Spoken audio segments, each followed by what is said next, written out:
Comment ça va les frères? J'espère que vous allez tous bien. Aujourd'hui on se retrouve pour l'avant-match du match que tout le monde attend, le Classico Barça-Real, un match très important.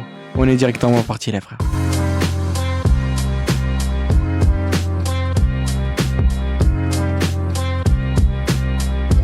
Et oui, c'est l'heure, un match qu'on attend chaque année, le premier Classico de l'année. Un Classico qui va être très important dans l'enjeu. On le rappelle, on est actuellement deuxième avec 22 points.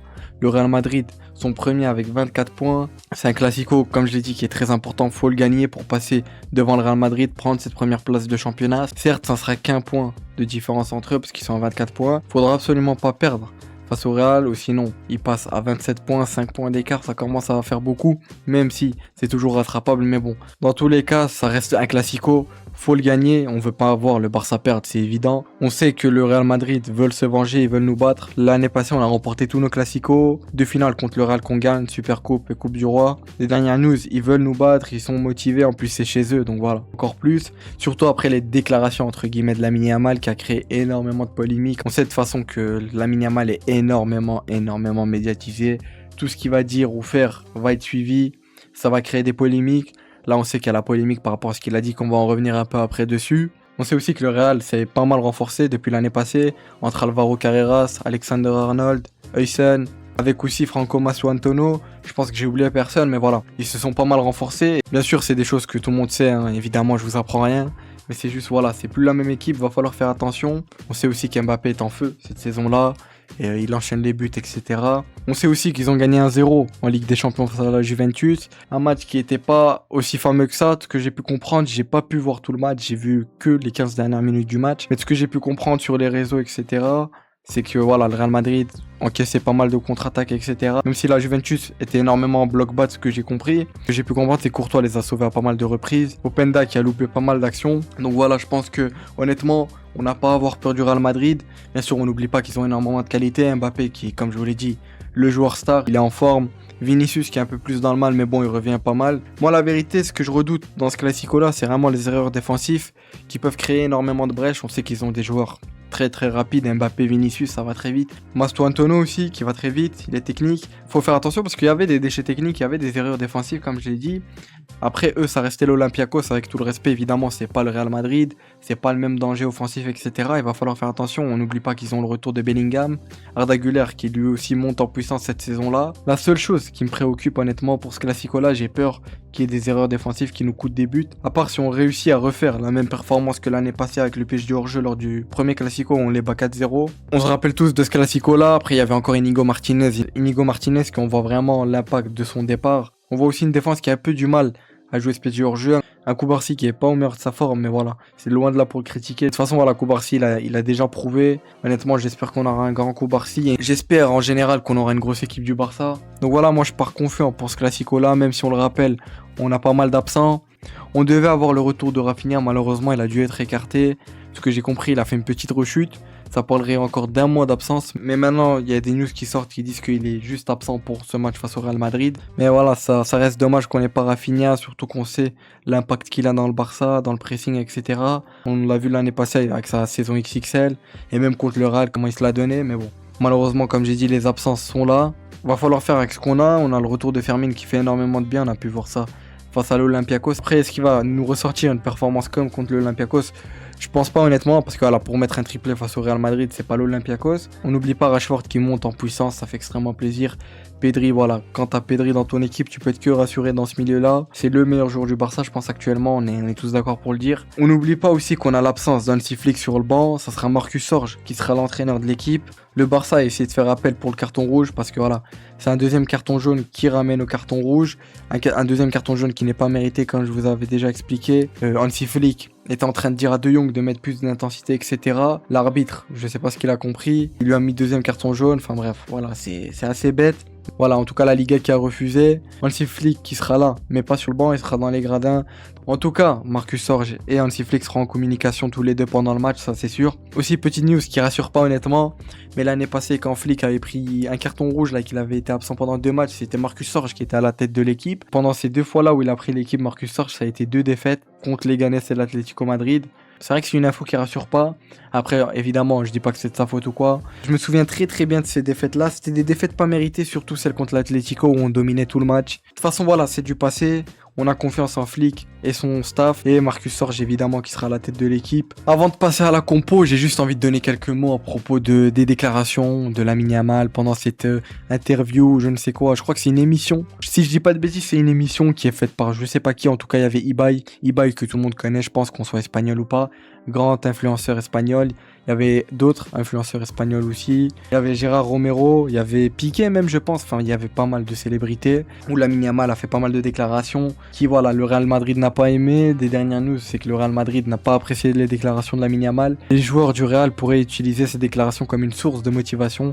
Dani Carvajal compte parler à Yamal à la fin du match. Est-ce que c'est des vraies news concrètes ou pas? Ça a été sorti par Marca, le journal espagnol. Honnêtement, voilà, je peux comprendre que voilà, les supporters du Real, etc. sont un peu frustrés, trouvent Yamal arrogant, etc. Mais bon, c'est pas la première fois qu'il le fait. On sait que le Classico, c'est un match qui a énormément de hype. Lui, il est venu mettre de l'huile sur le feu, entre guillemets. Il a encore plus hype le match.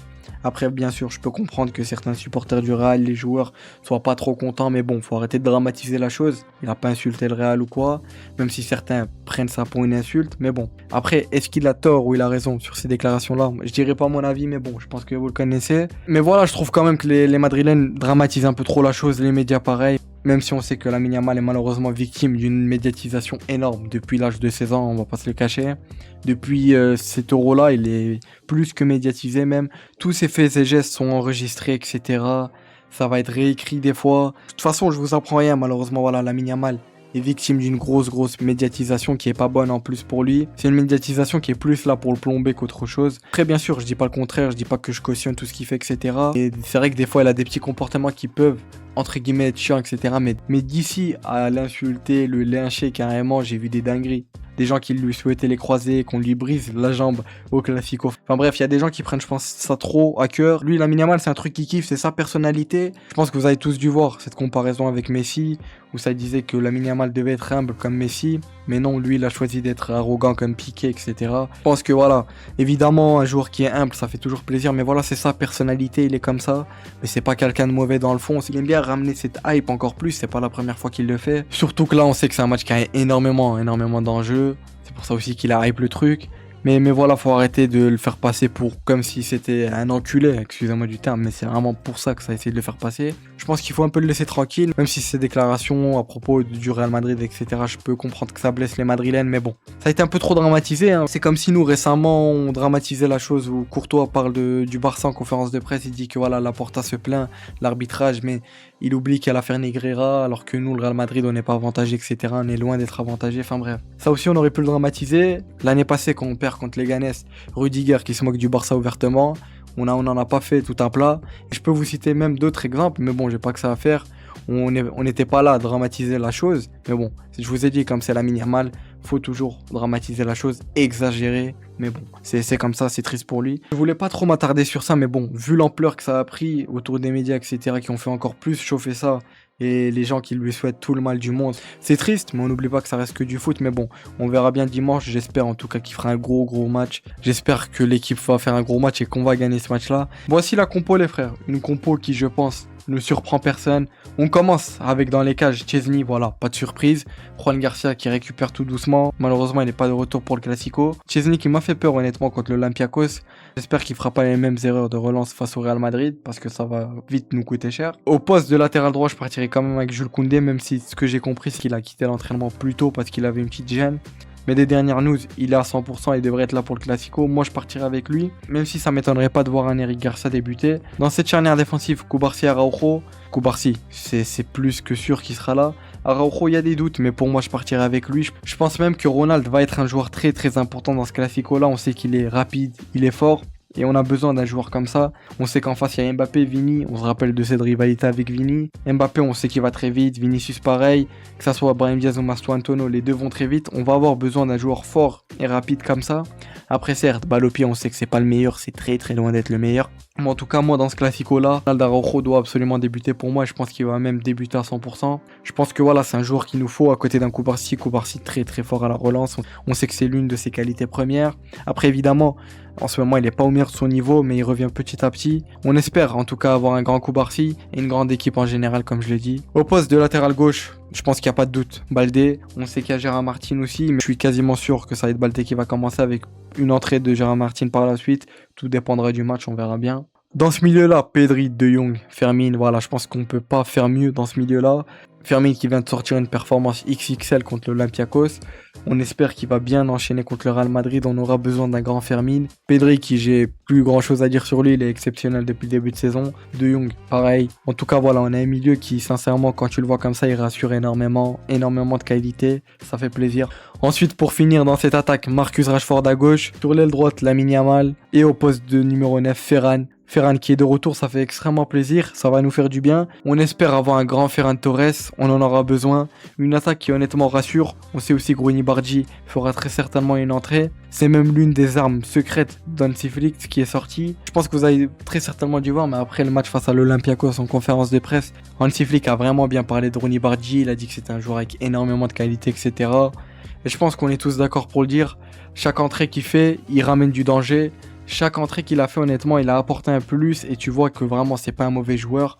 En tout cas, voilà, on verra bien dimanche, mais je pense très certainement qu'on va avoir une entrée de sa part. À la place de qui? Ça m'étonnerait Lamine Yamal, tout dépendra de son match. Est-ce qu'il a 100%? Mais je pense qu'il a 100%. On verra bien. En tout cas, voilà, moi je partirai avec cette compo. N'hésitez pas à me dire ce que vous en pensez. Je pense qu'on a de très très grandes chances de voir ça. J'ai juste un petit doute au niveau du poste de latéral droit. Peut-être qu'Eric Garcia va commencer. Mais je pense très certainement que Jules Koundé va commencer, surtout s'il est à 100%. Donc voilà les frères, ça aurait été tout pour cet avant-match. N'hésitez pas à me donner votre avis en commentaire. Comment vous sentez ce match-là? Honnêtement, comme je l'ai dit, je pars confiant pour ce match-là. Après, évidemment, ça reste un classico. On sait que tout peut se passer dans un classico. Mais je vois quand même une victoire du Barça. Je vois un Barça s'imposer. Après, on verra bien ce qui va se passer dimanche. Pour rappel, le match va se jouer chez eux, au Santiago Bernabéu, à 16h15. C'était Azro. Portez-vous bien, on se retrouve dimanche après le match pour le débrief. Prenez soin de vous, prenez soin de vos proches. Passez un bon week-end. Ciao les frères.